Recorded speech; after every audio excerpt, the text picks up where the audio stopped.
Как говорится, чужая душа, потемки. А если речь идет о собаке, то понять, что творится в ее душе, практически невозможно, ведь животное не способно описать свои чувства словами. Сегодня вы увидите историю одной семьи, которая столкнулась с непредвиденными трудностями, когда взяла пса из приюта. Многие семьи мечтают о собаке, а те, кто уже обзавелся четырехлапым другом, как правило, воспринимают его как члена семьи. Семья Майка и Келли не была исключением. Пара решила взять из приюта пса, ведь собаки, которые оказались там, нуждаются в любви и заботе гораздо больше остальных. Большинство собак из приюта имеют очень сложную судьбу, и невозможно предсказать, как животное будет вести себя в новом доме.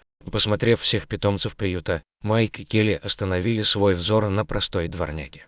Пес по кличке Джеки оказался спокойным, покладистым и, казалось, полюбил Майка и Келли чуть ли не с первого взгляда. Пара также быстро привязалась к Джеки. У пса было отличное воспитание. Видно было, что раньше он жил в доме, и бывшие хозяева обучили его правилам поведения и даже нескольким командам, но кое-что все-таки тревожило Майка и Келли. Весь день Джеки мог заниматься своими собачьими делами, но как только наступала ночь, он всегда занимал одну и ту же позицию у двери хозяйской спальни. Он смотрел на Майка и Келли, не отрывая взгляда.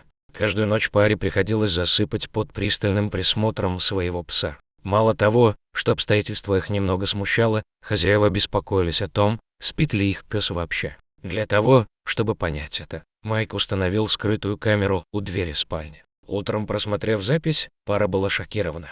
Джеки действительно не спал всю ночь. Он стоял и смотрел на своих хозяев до утра. Изредка его глаза смыкались, но затем пес вздрагивал, резко просыпался, как будто испугавшись того, что он мог заснуть. Майк и Келли стали ломать голову, в чем же может быть причина такого странного поведения. Они решили отвезти пса к ветеринару, ведь бессонница могла быть вызвана проблемами со здоровьем. Ветеринар внимательно осмотрел Джеки и сказал, что пес отличается прекрасным здоровьем. Доктор объяснил Майку и Келли, что странная привычка их питомца могла появиться еще тогда, когда он жил у прежних хозяев. Тогда Майк и Келли решили снова отправиться в питомник, чтобы узнать побольше о прошлом своего питомца и, наконец, получить ответы на мучившие их вопросы. То, что они узнали, заставило их взглянуть на Джеки другими глазами. Оказалось, что раньше их пес жил с одной молодой парой, которая к нему очень хорошо относилась. Но когда его бывшая хозяйка забеременела, они с мужем решили, что не смогут справиться с псом, когда у них родится ребенок.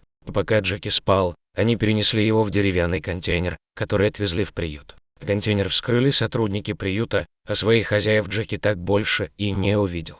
Он тосковал все время, находясь в приюте, пока Майк и Келли не взяли его к себе. Но теперь пес боится, что если он заснет, то больше может никогда не увидеть своих хозяев. Майк и Келли еле сдерживали слезы, слушая эту историю. Узнав правду, они стали относиться к Джеки с еще большей заботой. Чтобы пес наконец избавился от своих страхов и мог спать ночью, они разрешили ему спать рядом с ними, и это было лучшим решением для всех. Джеки чувствовал тепло хозяев всю ночь и не переживал, что вновь проснется в окружении незнакомых людей.